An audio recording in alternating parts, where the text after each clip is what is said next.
sétimo ano, tudo bem com vocês? Hoje, terça-feira, dia 23 de junho de 2020, é a nossa oitava aula do segundo bimestre. Então pegue aí o seu caderno e o seu livro. Não esqueça de fazer o cabeçalho completo aí no seu caderno, tá? E mantê-lo sempre em dia, para facilitar na hora dos estudos. Vamos dar início agora à correção dos exercícios da aula passada. Então pegue o seu caderno para fazermos essa correção juntos. Vamos lá, exercícios de fixação, responder no caderno, para quem não respondeu, tá? Responder no caderno, não esqueça. Número 1, leia a tira a seguir.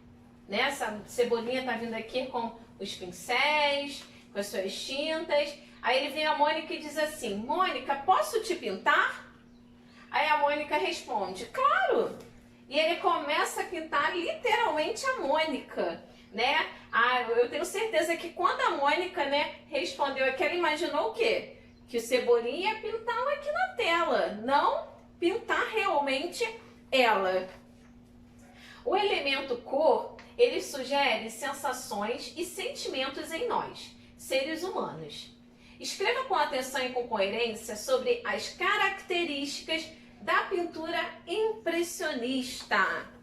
Vamos fazer a correção? As características da pintura impressionista são: registro das tonalidades das cores que a luz do sol produz em determinados momentos, figuras sem contornos claros, sombras luminosas e coloridas e mistura das tintas diretamente na tela, com pequenas pinceladas. Número 2. Que inovações surgem na pintura renascentista? A valorização da cultura grego-romana.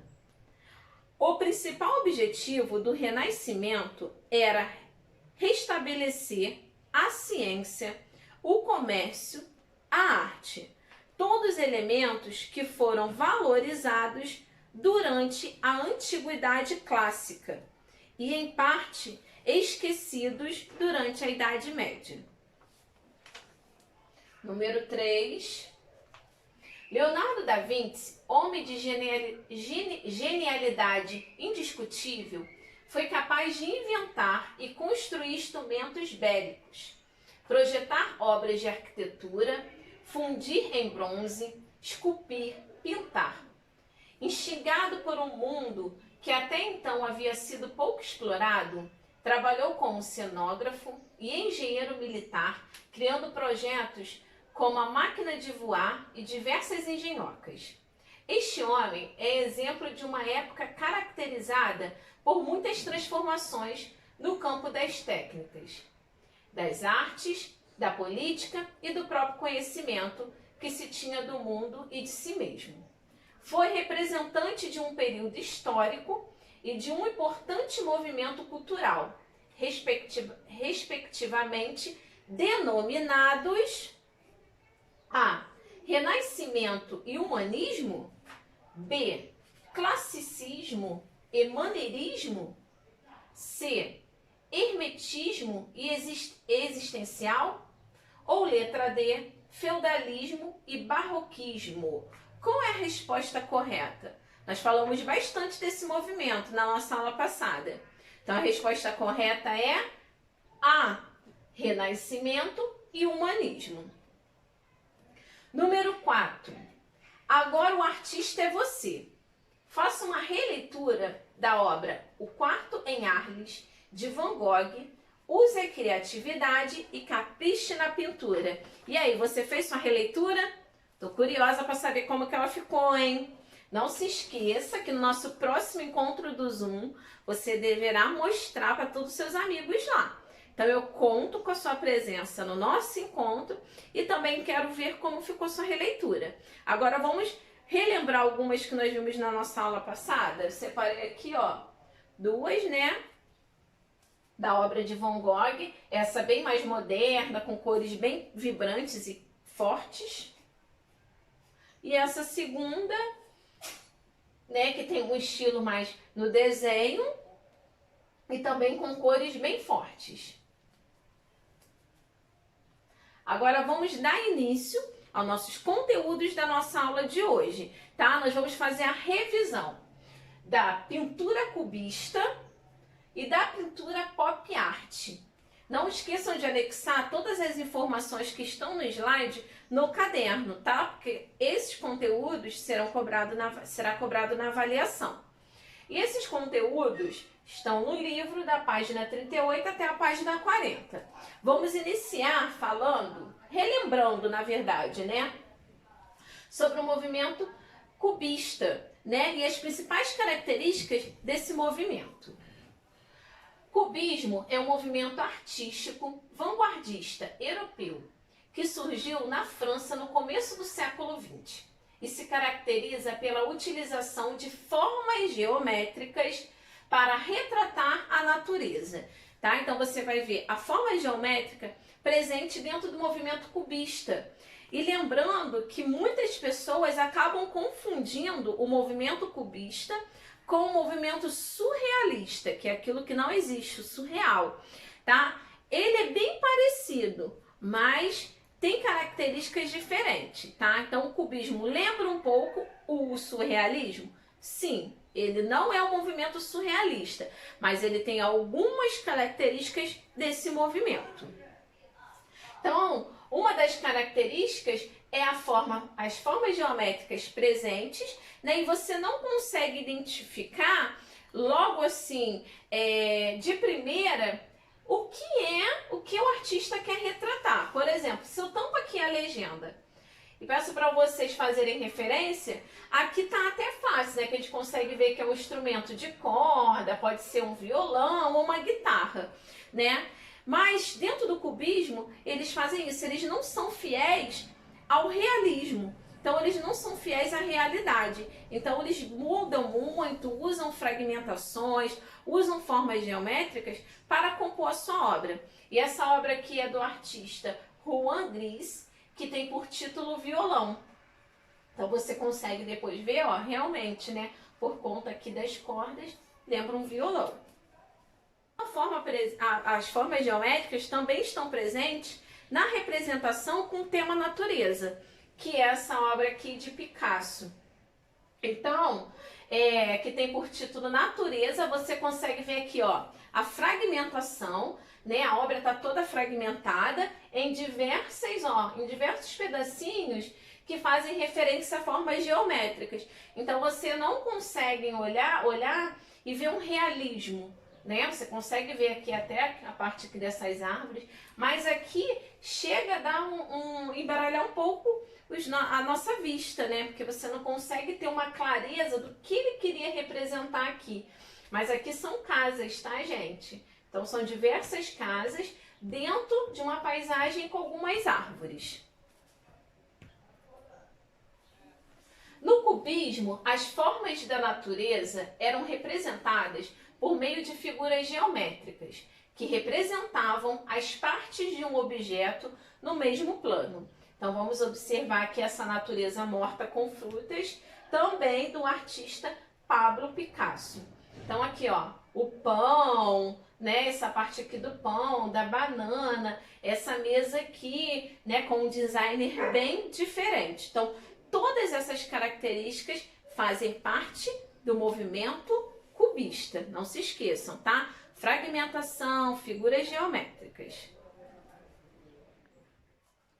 Sem nenhum compromisso com a aparência real das coisas, o cubismo visava promover a decomposição, a fragmentação e a geometrização das formas. Não esqueçam, tá? Dessas três características. Eles não tinham compromisso nenhum com a realidade. Então as obras, elas tinham decomposição, fragmentação e geometrização nas formas. Vamos observar aqui esse retrato de Dora Maar, que é uma de suas esposas, né? Que Picasso sempre gostou de fazer esse retrato das suas esposas. E esse é um quadro muito conhecido. Então aqui olha o rosto. Então você consegue ver que tem diversas fragmentações e não tem compromisso nenhum com a realidade. Então aqui, ó, você consegue observar esse detalhe aqui, não só do rosto, mas aqui, ó, das mãos também, dos dedos, que não tem compromisso com a realidade. Mais um exemplo, esse aqui tá bem, né? Tá bem fragmentado, bem surreal também, né? Com características do surrealismo, que tem por título Mulher Chorando e com cores, ó, bem marcantes. Então ele chama a atenção para essa parte aqui, quando ele coloca cores bem quentes, cores bem fortes e vibrantes, e aqui ele entra com uma única tonalidade, porque ele não quis chamar a atenção para cá, né? E sim para essa centralização que ele fez aqui. Então você vê aqui muito surreal, né? Acaba se tornando uma obra bem diferente, né, do que estamos acostumados a observar. E o que o cubismo defendia? O rompimento com a forma de ver o mundo por uma única perspectiva, adotada pela arte ocidental desde o Renascimento.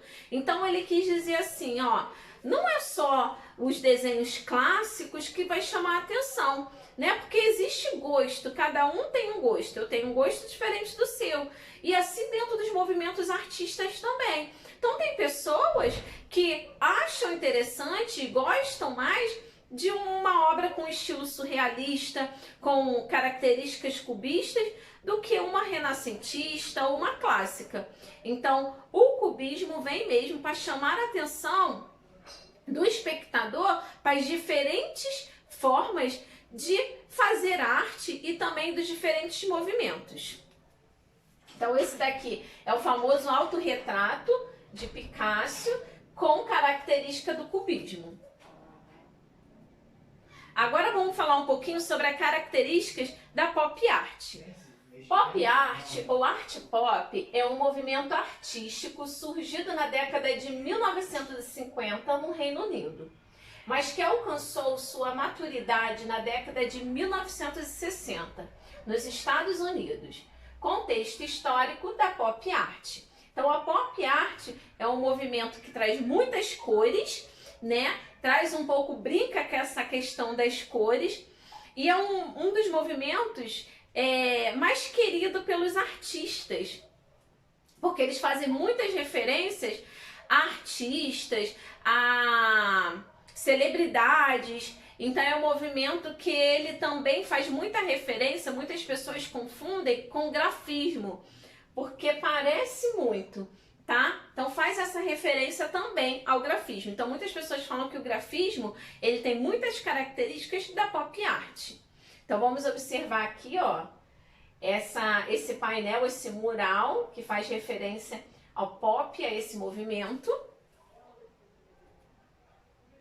E a pop art foi influenciada por diversos fatores históricos, sociais, dentre eles o fim da Segunda Guerra Mundial, a reestruturação das indústrias norte-americanas e o incentivo do governo para aumentar o poder de compra, além do suporte aos outros países, investindo em sua reconstrução. Então, o pop art, ele é mais que um movimento artístico, ele também é um movimento que critica muito, né, essa parte do consumo, né, da indústria. Então, ele veio para chamar a atenção também dos espectadores, chamar a atenção do público. Então, isso aqui é um símbolo, né, que lembra muito a crítica que eles estavam fazendo naquele momento, para aquele momento ali, né, pós-guerra, e aonde estava a indústria, né, o consumo estava sendo muito feito pelas pessoas. Então eles fazem essa crítica, né, o consumo, as pessoas colocarem, determinar certos, rotular, né, na verdade, certas manifestações, certos costumes e certos valores.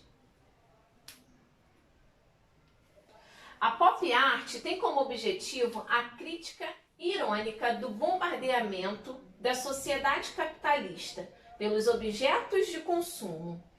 Ela operava com signos estéticos de cores inusitadas, massificados da publicidade e do consumo, usando como materiais principais gesso, tinta acrílica, poliéster, látex, produtos com cores intensas, tá? Então você vai ver a presença de cores intensas e fortes. Lembra das características que eu ensinei? Uma das principais características é o fundo de uma única cor, né? Então eles não eram fiéis à realidade nas cores. Então, dentro do movimento pop art, eles poderiam brincar, né? Junto assim com as cores, então você consegue ver a mesma imagem sendo utilizada diferentes cores. Aqui ele já troca a cor do cabelo, aqui também, tá bom? E aqui eu não cortei a imagem não, tá, gente? Ela é assim mesmo.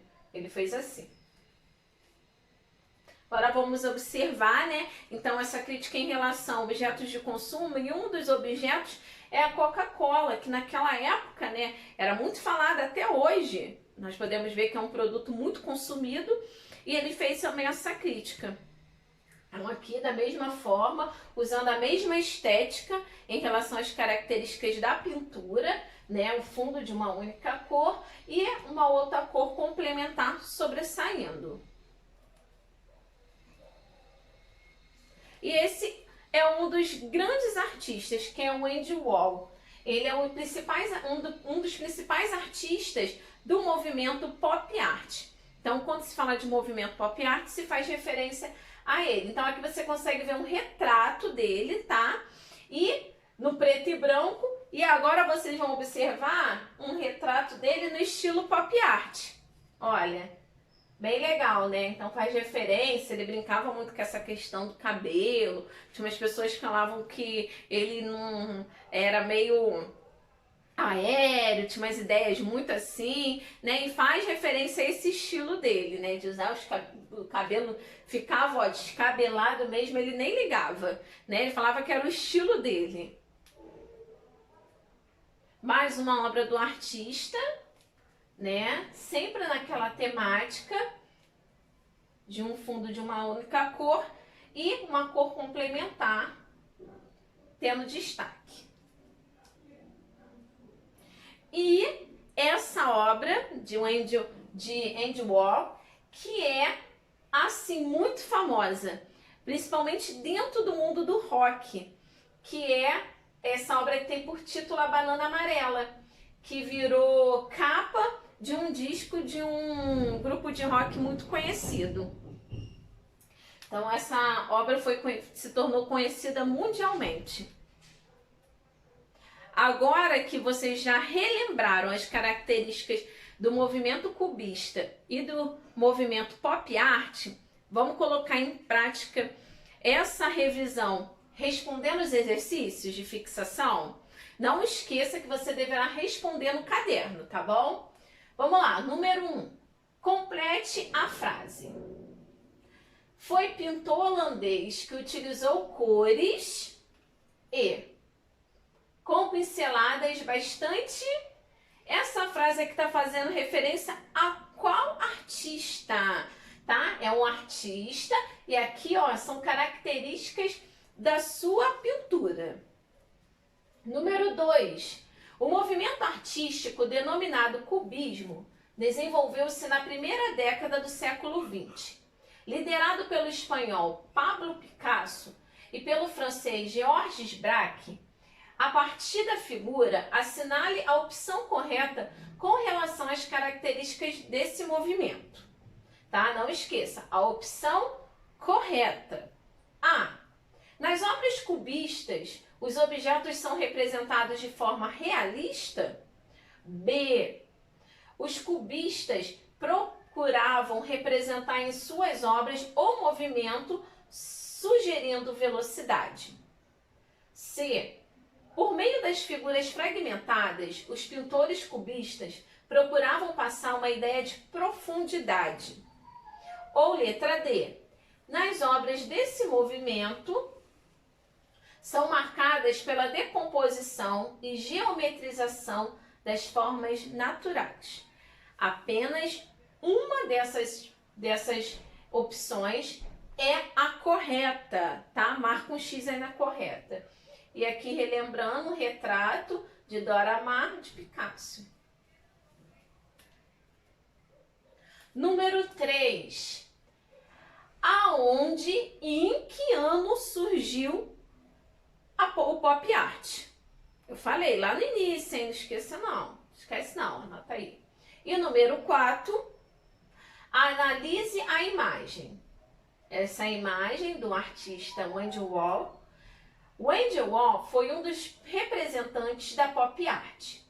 A imagem apresentada traduz a concepção desse movimento artístico quando a.